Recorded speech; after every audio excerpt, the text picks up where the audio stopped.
For me, excellence isn't about fame or fortune. It's about doing something well that helps a lot of people and bringing other people with you.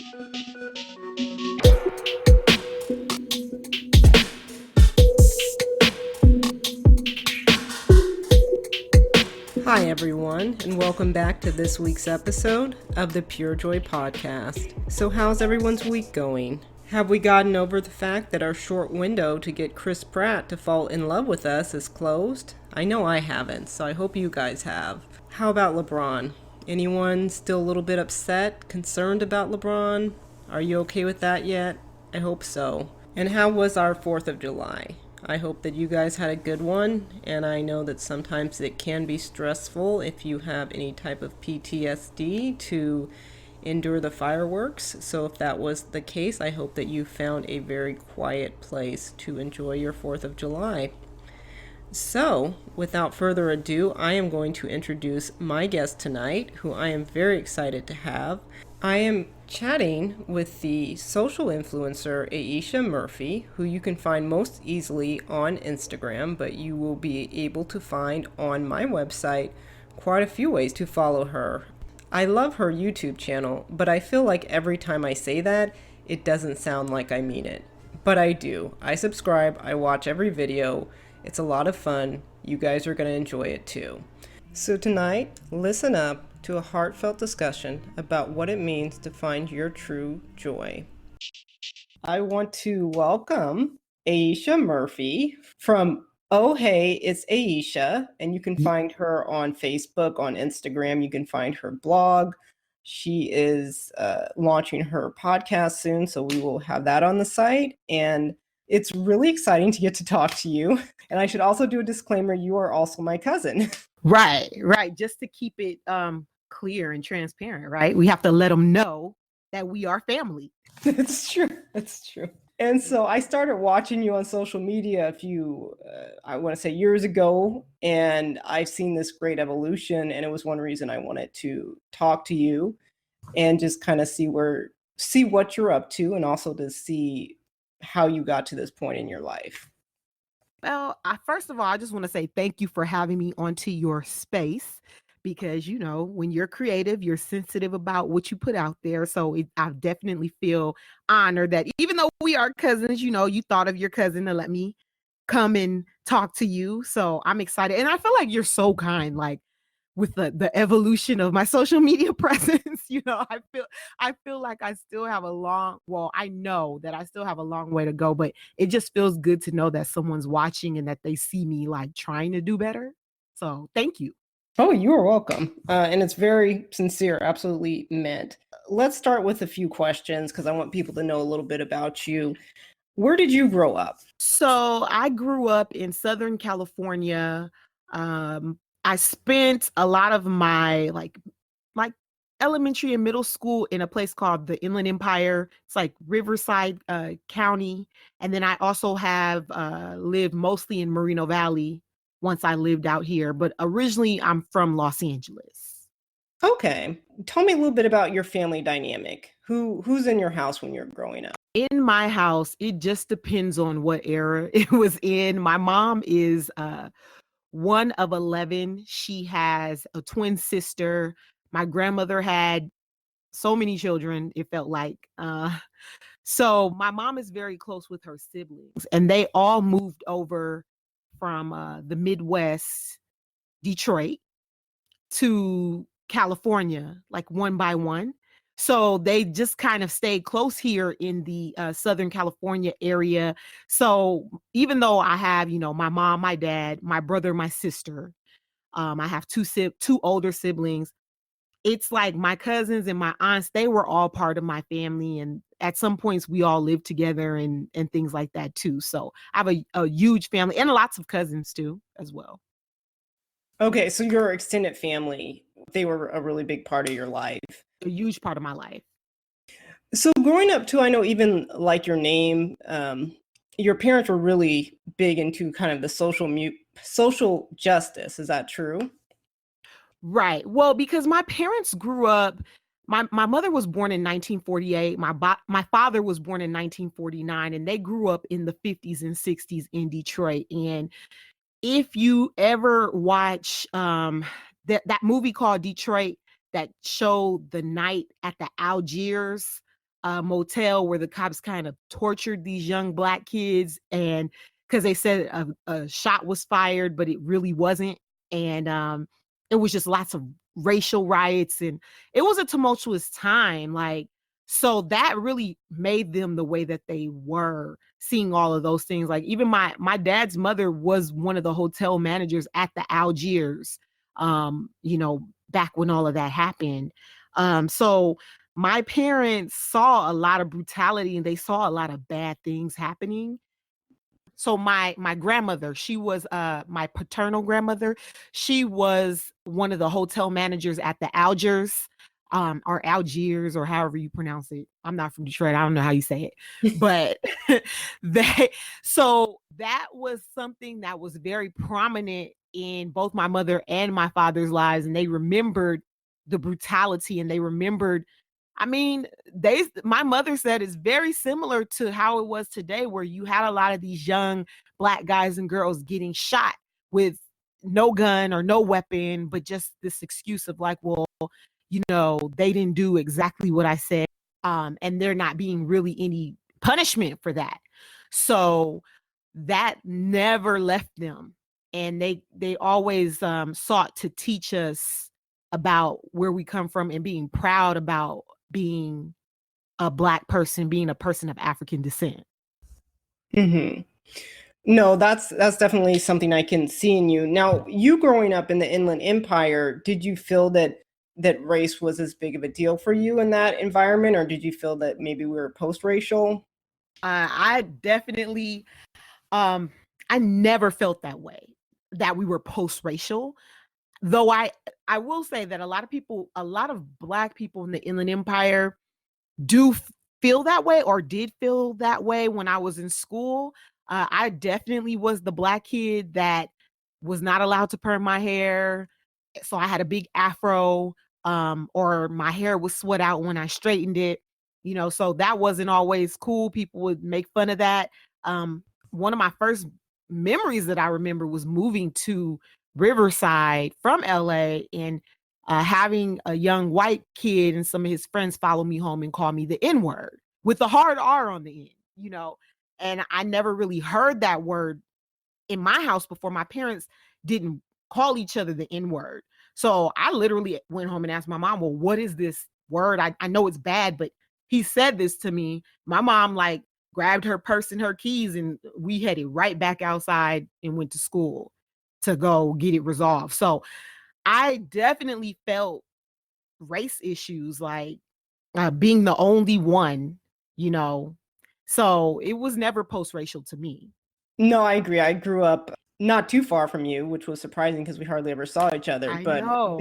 yeah, but there was I remember in Simi Valley, there was a little Klan movement there. So I never had to think. What? Yeah, there was. They would every once in a while they would burn a cross. It was like there was a little they had a little segment going on in that area. So yeah, I never felt that either. But that I would have been terrified if I'd been you. I would have known what it meant, and I would have been really afraid if that had happened to me. Right. I mean, I was pretty young when it happened to me. I think I was in first grade. And so I just know in Inglewood, kids were not calling me the N word. Kids were calling me other things, but they weren't calling me that. And that was the first time that I realized that, maybe, that, well, not, I wouldn't say I realized it, but I felt like it was something wrong with being black, you know, at like 5 or 6 years old. And I had never really thought like that before. Yeah, that's a hard thing to deal with at such a young age to start thinking that maybe you weren't born the right way is a Right. horrible thing for people to put in your head. As you're growing up, tell me a little bit. Obviously, it sounds like your parents inspired you. Was there anybody else who really you looked at and you thought, I really want to have a life similar to that? Oh man. I mean, like I said, I grew up so close with like my mom's, her nieces and nephews, and all of my cousins.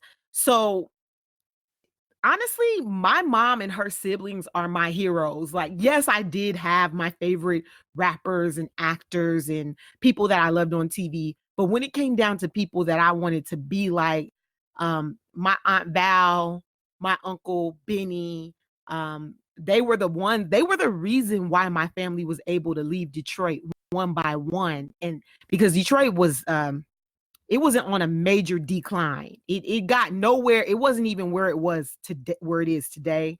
It was on a major decline, and my aunt and uncle had the foresight to see that, and they extended that bridge to the family. And was like, hey, if y'all are gonna come here and go to school and do, buy a house or whatever, you're welcome to stay with us until you get on your feet. And it was like this mad. They were like Moses, essentially, like the Exodus from Detroit. So I just know they owned property. They had multiple business ventures. They had education. So I looked up to them. I had several cousins that, they were in sororities and they were college grads and they had excellent careers. Like it was just my family is literally like they're my heroes. No, that's good. It sounds better than any celebrity to me. So, what was your dream? When you're thinking about college, what are you thinking career-wise that you want to do? I was actually thinking about this earlier today before we texted. So it was crazy. I'm like, is she in my brain? Did she know like what I was thinking? But um I actually wanted to go to Howard University. Well, when I was a teenager, I had settled on going to Howard University and I wanted to be pre-law, and then I wanted to go to Columbia for law school. And for a long time, that was my dream of what I wanted to do. So, why did you want to go to Howard? Well, I had enough of being the only Black kid. And then as I got to high school, it did get better. There were more and more people moving out here from Los Angeles. And so it was a lot more diverse. But I got tired of being the one of few that I just wanted to be around Black people. And I was really into W.E.B. Du Bois when I was in high school, and he went to Howard. And I'm like, well, hey, if it's good enough for him, it's good enough for me. And that and in a different world. Once I was like old enough to realize that Hillman wasn't an actual place, then I was like, okay, I'm going to Howard. And so, is that where you ended up then? No, I actually didn't get into Howard. I got waitlisted, and as a teenager, I didn't understand what that meant. I didn't even tell my family because I was so embarrassed. Um, but I literally just like ripped up my little letter telling me I was waitlisted and was like, well, I'm going to whatever school else I can get into, whatever other school I could get into. I didn't understand that meant like, just go to a community college for a little while. And when they have a little more space for you, you can go. And I didn't share it with anyone. So nobody was able to tell me that that's what it meant as well, too. So I ended up in Florida, in Miami, Florida. And what was your major? Well, I majored in English, but it took me a little while to get there. I started off as a dual major. I was studying business admin, and I was also studying hospitality management. I had like all these minors, and for some reason, I wanted 2 bachelor's degrees, and they had a dual program. But once I started working in the restaurant industry, I decided to switch to English because I was still pursuing my dream of becoming an attorney at that time. So, when do you change your mind on being an attorney? Or did you change your mind? Maybe that's still where you're going. Well, somewhere deep inside of me, I still want to go, but it really became the financial thing that stopped me from going forward. I ended up taking way too many student loans because I was out at a private institution. It just mounted up to the point where I was just anxious about the student loans. And so I decided that I didn't want to acquire any more educational debt. And the only way I was going to law school is if somebody was going to pay for it, and I wasn't going to pay a dime. And so I didn't find anybody to pay for law school. So I did go to grad school and I got my master's degree in public relations. But sometimes in the back of my mind, I still feel like deep in my soul, it's like, you should go to law school, right?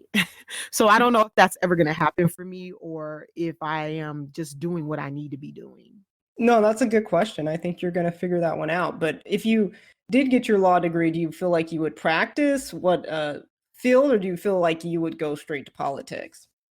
I definitely politics, like I know people because I'm so opinionated, so people think that I would be a politician or but they stress me out. It makes me a horrible person. Like I literally have to limit how much political media that I consume because it makes me angry and depressed and I just want to be happy and joyful. But I definitely, if I were to go to law school, I definitely would get into intellectual property and digital because it's still even though there are more policies coming along, it's still a bit of the wild wild west when it comes to the internet and the rules for the internet. And I think that would be a great space to exist in and to be in while things are still shaping and molding and coming together. Yeah, you could be a trailblazer. I'm sure you'd be Right. awesome. So, one thing I've definitely seen in you is that your relationship with your body to me has changed a lot. Tell me a little bit about that. How, tell me what self love and what the body positivity movement has meant to you. It actually has meant a lot to me because it helped me to start number 1, it helped me to understand that I had a serious problem and not an eating problem, because that's most people like, "Oh, well, you're just fat." It's like, no, that wasn't the problem that it detailed for me. It helped me understand that I was not kind to myself. I did not speak kindly to myself. I did not think about myself in a loving way. When I saw people, you know, sharing their truths using body positive hashtags, like body positivity or body posy or honor your curves on Instagram, those different hashtags. When I would scroll through there and I would see people who looked like me in some way, shape, or form, or didn't look like me, but were finding the love and finding what was good about themselves, worrying about what they were, not even worrying, accepting what they are and not worrying about what they are not. It was very powerful to me because I had always thought about what I wasn't and why I wasn't good enough or why I wasn't worthy or just like why I was just wrong, period. And instead of why I matter and why I'm worthy of things, and so it just was very it opened a lot of doors for me to be able to know that I had a problem loving myself and to start a journey towards self-love. Hmm. And so I'm going to hit a few of the kind of what I think are the hot topics. Tell me a little bit about the FAT word, which I can say because I think I am too. But do you think it's okay to reappropriate the word? Do you think it needs to be taken off the table? What do you think about that word? Well, I absolutely think it's okay. I don't have a problem with people claiming words from their community and using them, even if I don't use them myself. Um, I do call myself fat, and before it used to be degrading, but now it's just like, okay, fat is not a dirty word. One of my favorite memes that's out there is like, um, where it's a girl who's saying, she's talking about her skinny friend and she's like, I hate when I say, "Oh, I'm fat." And then her skinny friend says, "Oh, you're not fat. You're beautiful." She was like, I ever say I was ugly though? I never said I was ugly. I said I'm just fat. I don't see it like I used to see it, like a curse word. And now it's just the way that I describe my body. And then part of it is reclaiming because some people will hurl that word at you. And I've really just taken the negativity out of it. Somebody say, "Oh, you're fat." Oh, and it's Sunday and the sky is blue. What else? No, I think, yeah, no, I think that's great. And another thing that is coming up now is a lot of people will kind of tell you, like, okay, you're not healthy. And Tess Holiday is talking a little bit about this now about, she's saying that she doesn't feel like she has to explain to people that she's healthy anymore. She doesn't owe them that. What do you think about that? I 100% agree with her. I think there was a model, I can't remember what model it was. It was a few years ago, and we all know Heather Graham. Okay, she's killing it. She is like just everywhere, and she's had such a wonderful career and really showing that beauty comes in all shapes and sizes, and you don't have to fill out or check off all these boxes to be beautiful. Beauty comes outside of the box, not in the box. So there was a model who critiqued her who said, well, the doctors say that if your waist is bigger than 30 inches, then you are not healthy and you're prone to disease. Because Heather Graham, at the time, I think she might have been like a size 18 or a size 20. And Heather was like, she didn't respond for a long time and people kept asking her what she thought. And she was like, well, first of all, my waist is 28, regardless of what you thought about what a size 20 waist looks like. Like, second off, you can't look at me and say that I'm not healthy just based on my size. And I feel the same way because these same people who like to wag those fingers, they don't know that my blood pressure is always like 116, 117 over like 77 or 75 or something like that. It's always like, and that's kind of high for me. Like, people don't know that I am healthy on paper. They just look at me and feel like because I'm fat, because I have a big body, that I'm unhealthy. But really, they just don't like my aesthetic. And they're not going to someone could look aesthetically well, and they just will not give them the same lectures. Like, they won't tell them, you shouldn't have been out binge drinking and smoking crack because they feel like they look good. But that's unhealthy as well, too. So I just think that I agree with Tess, and I think people really need to save their unsolicited advice for people that want it. Because I don't, Tess doesn't, most of the fat girls, we don't want it.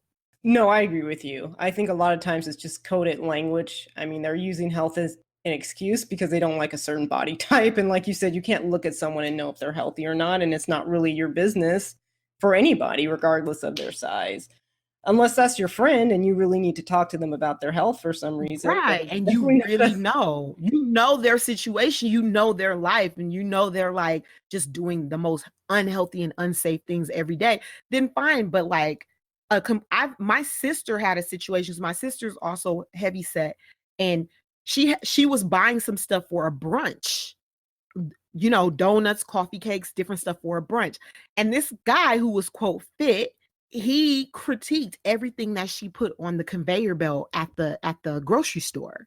He was like, oh, that's a lot of sugar, that's too many carbs, that's too many this, that's too, and just like doing this in front of a line of a whole bunch of people while she's with her 6-month-old son. And it really infuriated her. And I'm like, you're human. You should be mad, because did he do that to every single person in the grocery store? But he felt like he needed to do it to you because for some reason you weren't worthy of just common respect and him minding his own damn business, So it's hard sometimes. It really is. People say they're helping, but like you said, it's coded language and they're really just judging and trying to hurt you. That's how I look at it. Oh, and I like that word that you use, respect, because that's really the issue. They're looking at you and they think they don't have to treat you with the same respect as someone else. So I think that's a lot of times what it comes down to. But now, I mean, you actually do some modeling. You do some, I think it's just regular modeling, but you've done some athletic wear modeling, which I thought was some great shoots. Yes, thank you. I started getting into the modeling because I was working on how I thought about myself, and I was having a lot of issues because I was putting on weight. I went from, like, right now I'm a size 22. I had gone from being like a size 10. At that time when I started modeling, I was like at a size 16, and I was gaining weight, and I just was like, you know what? I'm going to do something that scares me. Like, I'm going to start getting in front of a camera, taking pictures, looking cute. And I don't Photoshop. Like, I asked that my photographer send me the photos without being Photoshopped. Some of them, they retain the rights. A lot of times if they work with me like on a time for print type of deal where it's a free thing, they will have the right to do whatever they want with the pictures. But like for my own records and what I post, I don't do photoshopping like my actual body. I might put a filter or something, but I don't do anything to change my body because I want to like put myself out there more and just circulate the image of women of all sizes being beautiful. So that's kind of how I got into it. And it really helped me to start thinking better about myself. Great. If everyone can do a photo shoot, that is a great way to also document because we never appreciate our body where it is, but it's always, Oh, you're so, we you always, know what? Oh my God, you got to say that again for people listening. Like, say that one more time. we never appreciate our body where it is. For real. Like, I was looking at some high school pictures, and it's like, now, if this high school me was to somehow morph out of me and like be in the room with me, she would be like, oh my God, what happened to you? Because she definitely was so conscious about her weight, just like everything, trying to, you got to be a size 10. If you can't go over a size 12, and if you do, then back then in those days, I would do ridiculously harsh things to get myself back to where I wanted to, where I not even wanted to be. I wanted to be smaller than that, but 10 was like my body was comfortable with a size 10. So it's crazy now that I love myself and I'm like, oh my gosh, like you look cute, or I can celebrate myself. When back then I had the more like acceptable aesthetic, and I literally could only see what was wrong with me.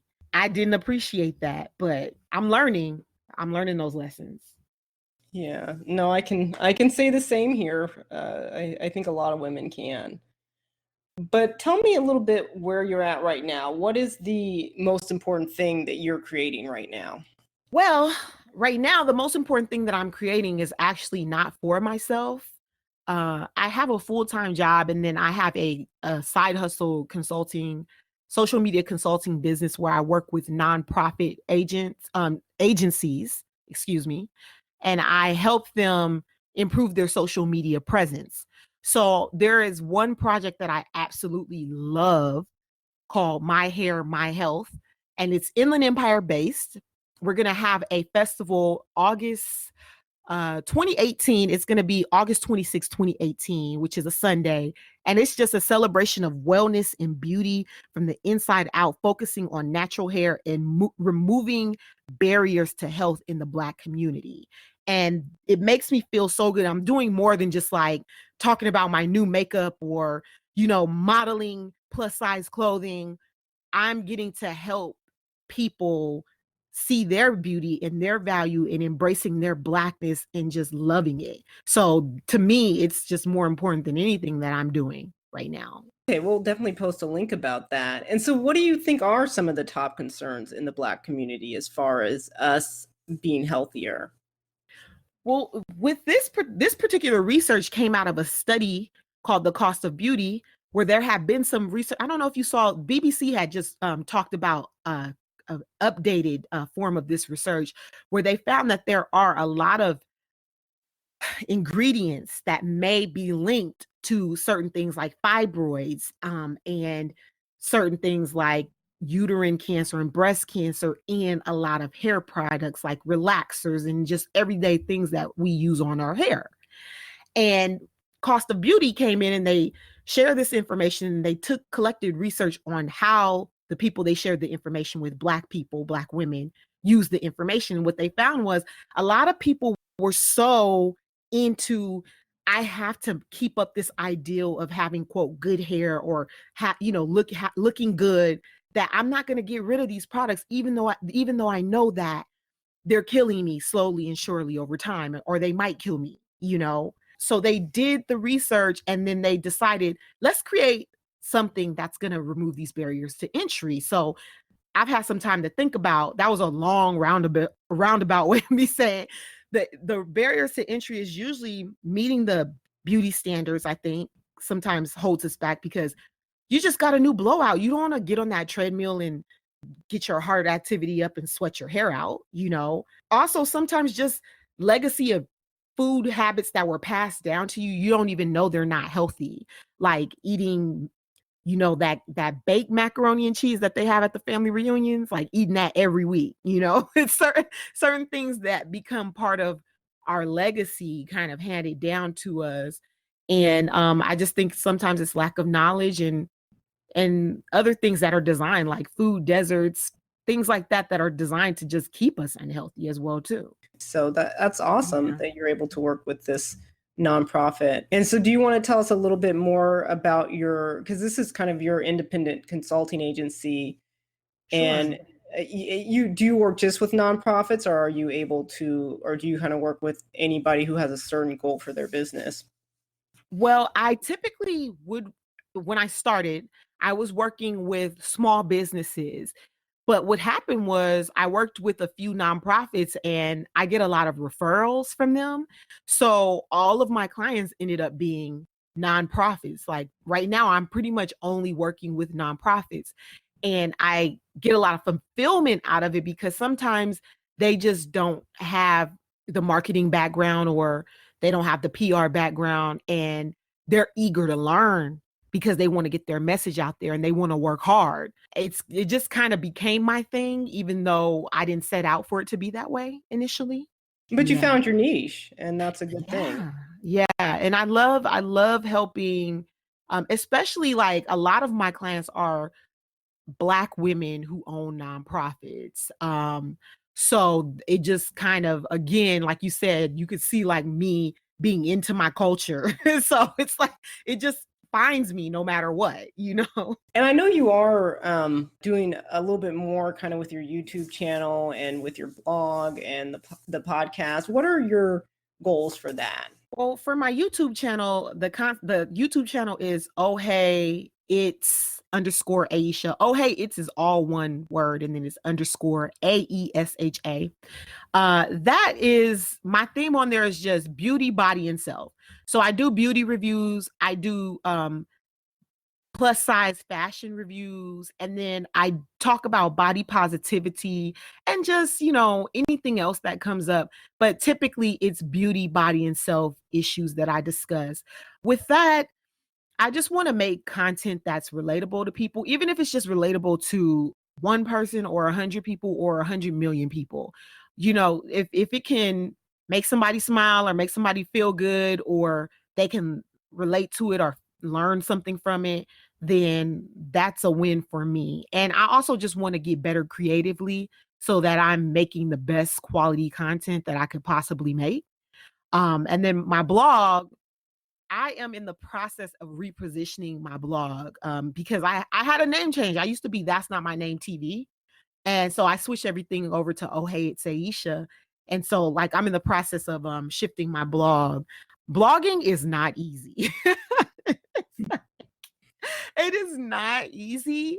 So I'm just trying to be more consistent instead of like once every 3 months, or the biggest streak I got was like 3 times a week. Like I want to do a blog every day challenge. Like I say I want to, but I don't know if I really want to in real life. But uh, so that and just continuing to learn more and hopefully inspire, and I really want to help other creative people reach their goals and just build up my network of creative people as well too.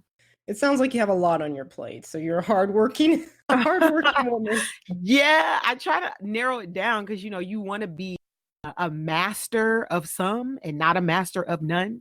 So I try to narrow it down, but I try to make sure that everything I'm working on somehow overlaps. Like my hair, my health, even though it's a business for me, I'm paid to work with them and consult for them. It still talks about Black identity and body positivity and wellness. So I feel like it's enriches me. So I try to make sure that all my different projects have like a common denominator involved with. So I guess let's talk a little bit more about kind of body image. How does a makeup and how does that fit into your body image? Because I know there's like the no makeup movement, and there's always that little bit of a debate. Why do you think Right. makeup is okay?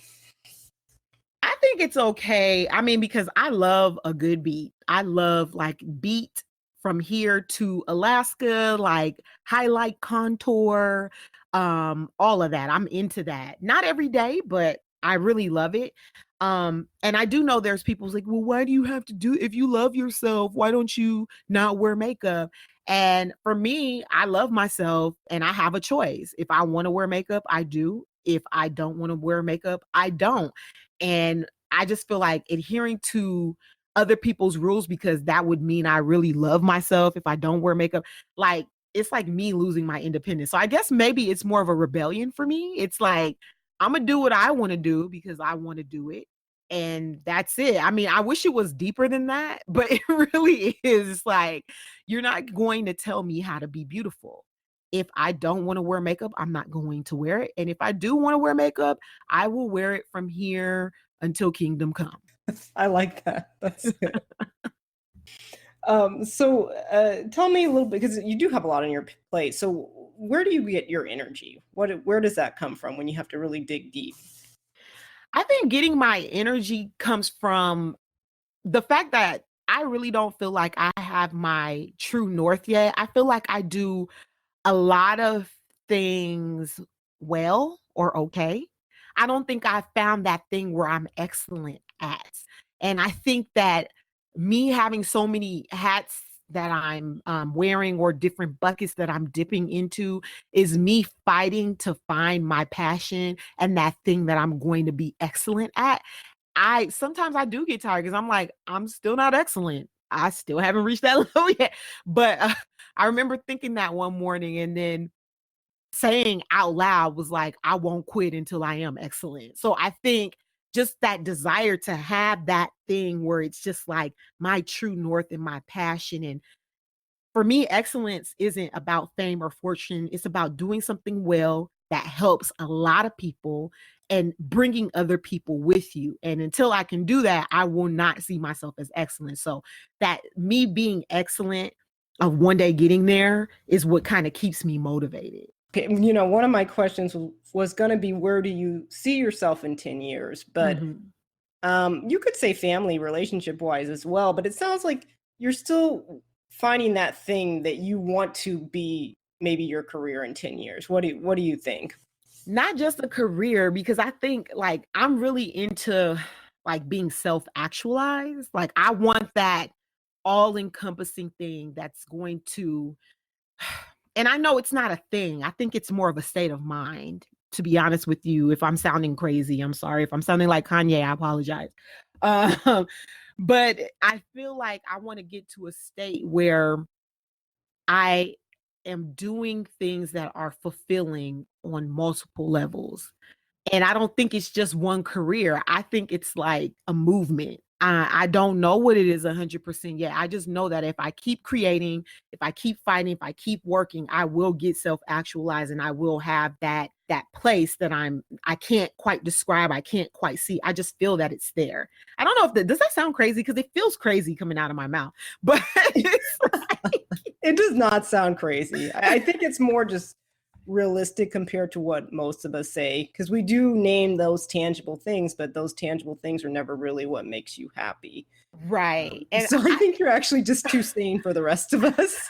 I just, I've had a lot of disappointment in my life. I've gone for things and I failed a lot. And I just realized that there's been times where I've won, where I got there and I still just wasn't like, I was like, wait a minute, why am I not happy? I did this thing and I'm supposed to be happy, but I'm not, and it's it's like I've started to learn that like I just need to be grateful for everything I have, and I need to be doing something for me to be successful. I need to be doing something that is fulfilling the lives and enriching the lives of other people. That's just how I'm built. And yes, I need to make money at it too. Because, you can't save the world if you can't save yourself. Like, if you're talking about a dream job, I would love to run like a production company that produces content that really helps not only Black women, but all women, but Black women would be my main priority, and tells stories on all different types of medium, being online web stories, web series, podcasts, books, things like that. If I had some type of I don't know, are you familiar with like Black and Sexy TV and Numa Perrier and Because that of you, I movement? am. Right. So, yeah. Right. So she's somebody that I had a chance to go see her, Amanda Seals, Brisha Webb. Oh, what's that sister's name? Her name is Donna. I can't remember her last name. they were all on the panel talking about being black women, actors, actresses, directors, executives. And actually I did it's on my YouTube channel. It was so inspiring to see these women who were like, well, they wouldn't let us in the front door, so we found the cheat codes and we dug a tunnel and created our own.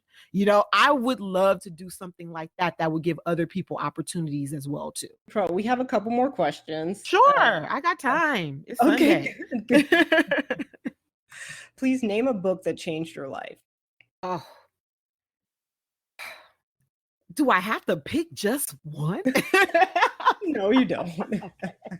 Well, okay, so I'm gonna start off with, I'm gonna give you three books, but the first answer that popped in my head was Salvation by Bell Hooks. And I know a lot of the fellas especially don't like Bell Hooks, but I read that book every year before my birthday. I read that book again.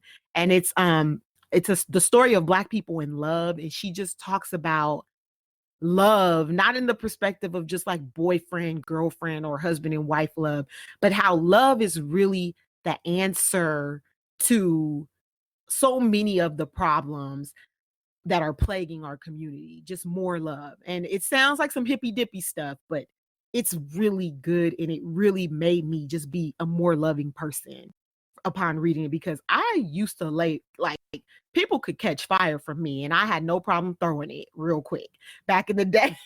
But that that book helped me understand why I need to be better and not bitter and soften up a little bit more, but then also know when to, harden up as well too.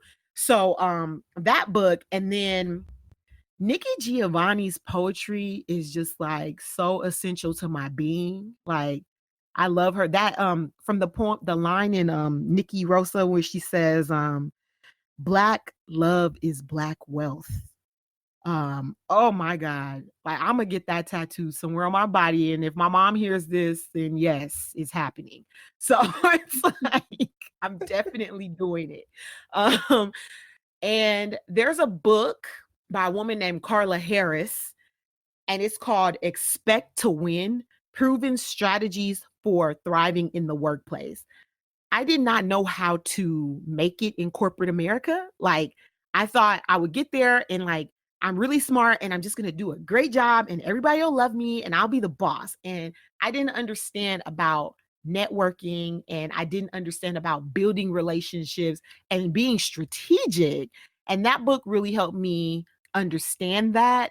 And Carla Harris, she is a Black woman who worked on Wall Street, and she was failing until she did a major makeover on how she approached things in the corporate. She played the game. As they say, you got to know how to play the game.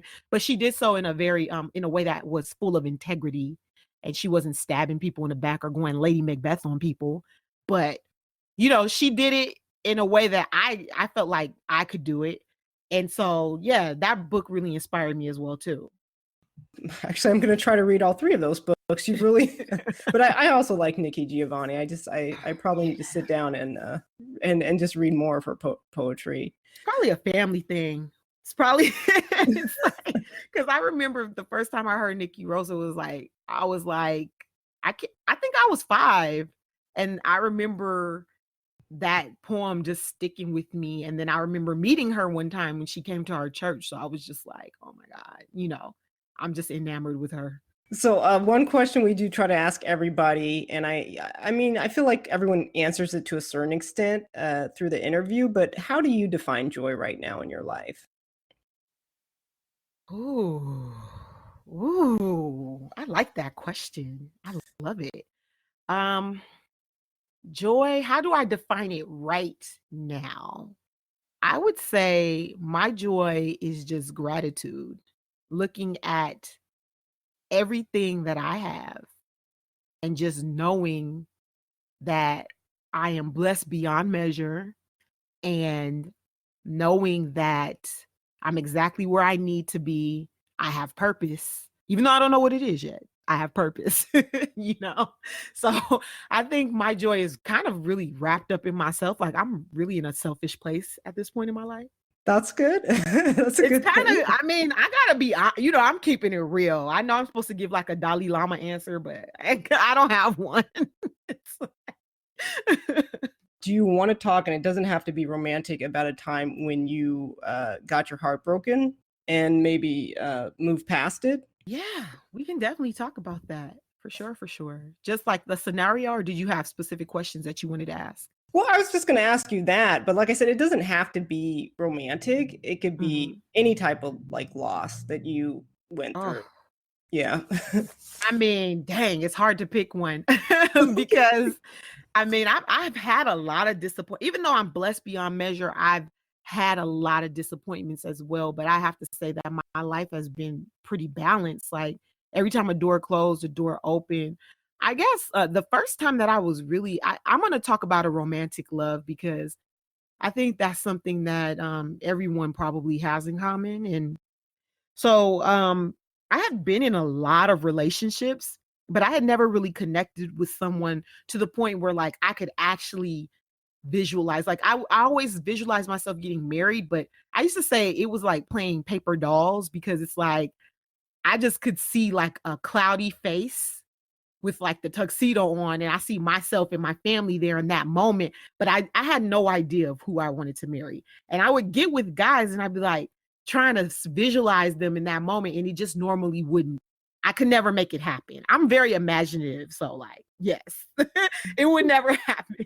But when I was like around 26, I had gotten out of a bad relationship and it was a very like the person was like very dependent on me and I was just happy to be out of the relationship. And 6 months later, I met this guy and I we hit it off. Like we met, I was traveling to LA and he was in town in at the airport in New York in California in LA, but he's from New York and he was on vacation and we ended up exchanging like WhatsApp numbers and email address because I was just like I ain't got time for I just got out of something. I don't feel like dealing with people. Da, da, da. But he helped me with my bags. He talked to me. He was really funny and we just started texting or and sending each other messages and emails and then we became friends and then after friendship relationship happened and then we ended up in a long distance relationship um at the time I was living in Miami. We ended up being in a long distance relationship for about almost 5 years. So it was one of the best relationships I ever had. Like we never really argued. He was so smart. We had great conversations. He almost became like a best friend, but we just weren't in the same place. We just didn't want the same things. And it ended very abruptly, unlike I ever would have expected it to end. And then we just never talked to each other again. That was so hard for me to get over. Like, because most of the time I would be in these relationships and I didn't like people. I didn't really like them. But I was just like, I don't know why I was staying. I was just trying to make it work.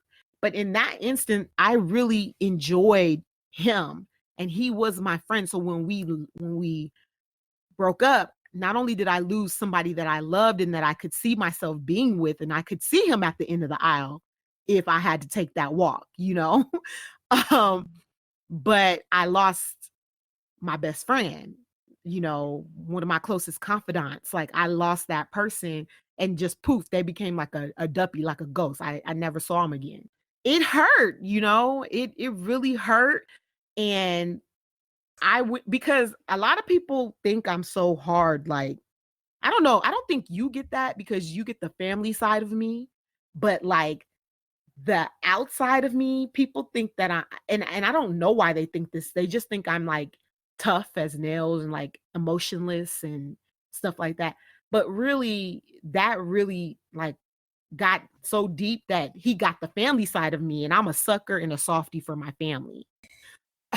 I literally had to go to therapy for that because I was really crushed by not just losing a lover, but losing a best friend. And did you feel like therapy was that thing that got you over it?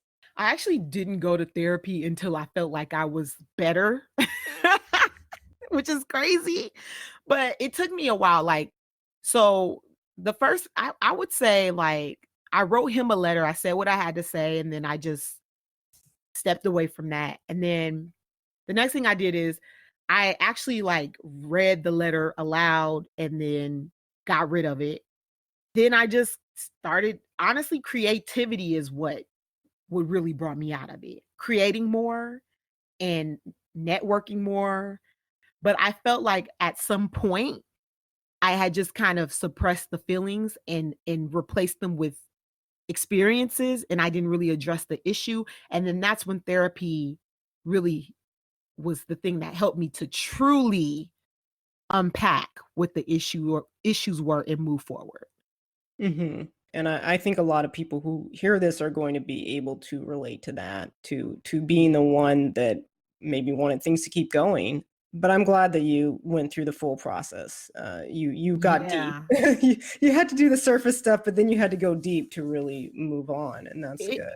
it was a positive experience, even though it hurt, because and the reason why I say this, and even though it didn't end the way that I would have wanted it to end, I still don't hate him. If I was to see him or talk to him, like I most of my exes, and I'm gonna say this, and I'm gonna sound like a bad person, but he is the only ex that I don't hate. Like literally all the rest of my exes, if they popped up right now, I would either run or fight. I just like I had some very tumultuous relationships, and he was the only one that I didn't have that anger for, because even in that moment I learned some patterns, like typically, like just the fact that I realized that I was replacing him with things and experiences. Before that relationship, I used to just date other people to get rid of the sad feeling or the mad feeling or whatever feeling I was having after a breakup. And this whole situation made me grow. It made me think about what I want more. It made me value myself more. And it made me understand that some of the things I thought I wanted, I didn't want. So it made me better at the end of the day. The hard times do make us who we are in a good way. Like you said, it makes you a Right. better person. Right. So thank you for sharing that with us. That was a lot. I Awesome. wasn't It's expecting a that. lot. You know, I'm a talker. I talk. So I don't mind. It feels good to share it, especially if somebody might be going through the same thing, just to know that there's like light at the end of the tunnel. And while you might be hurting right now, there will come a time where if just do the work, that time will come when when it's time to move on and you don't feel as hurt as you once did. But that is funny that you know, I mean, I think you're soft. Like you said, you have the family side, but sometimes I think as women, if we are strong and we're assertive, then there's always like, oh, well, you're must be like totally hard. Like there's no understanding that that there's There's more no than in one side to between. people. There's not, yeah, like people are just these flat one-dimensional things. Like I am pretty just multi-dimensional and maybe even a little crazy, but that's okay. It's like I have so many different sides to me. And it's like a family member does something to me and I'll get over it. Even if I'm mad, I will eventually get over it and I will try to move on, maybe cautiously, but I'll move on.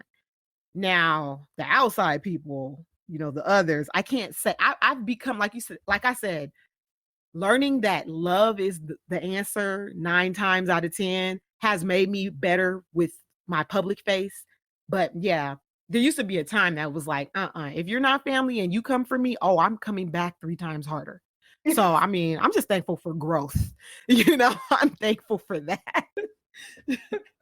I think that might be a family thing too, actually. I think that is coming from that bloodline. What is it?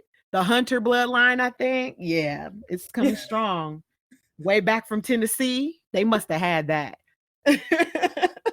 I agree. I got called out once for somebody they got that I had like a mean streak and they said it's because of my birth sign, which I don't know if that's true or not, but they're What's like, you what's have your a birth mean sign? Aries. Aries. Oh, yeah, y'all could be a little mean. You know what I'm saying? And I could only say that as one of my best friends is an Aries. And she it's never happened to me because I don't never make her mad. Go on and make her mad and see what happens. Okay, play with it. Oh my gosh. Oh man. So I don't know. Maybe it's that, but Like you said, I think it's all back in Tennessee. Yeah, You you got got it up that. You there. got a couple of things working for you, you know? Oh gosh. Okay, I'm gonna take this time to thank you for being on our podcast. Your contact info, I will definitely have on my website. So your YouTube, your Instagram, your blog, if it has a current, if you have it updated by then, so people can get in touch with Okay. you and they can follow you. And I think they're going to have a lot of fun. I like your unboxing videos a lot. I'm like, okay, am I going to Oh, try buying this or am I not going to try yeah. buying Look, gonna be doing more of those unboxings. Okay, yeah, it's a lot of fun. So thank you again. I just want to say thank you, everybody who listened to me come and kick it with joy. And let's find each other on the interwebs. You know, you can find me on YouTube. Find me on Instagram first. That's usually the easiest way to connect to all my other stuff. It is oh hey, it's all smushed together underscore AESHA.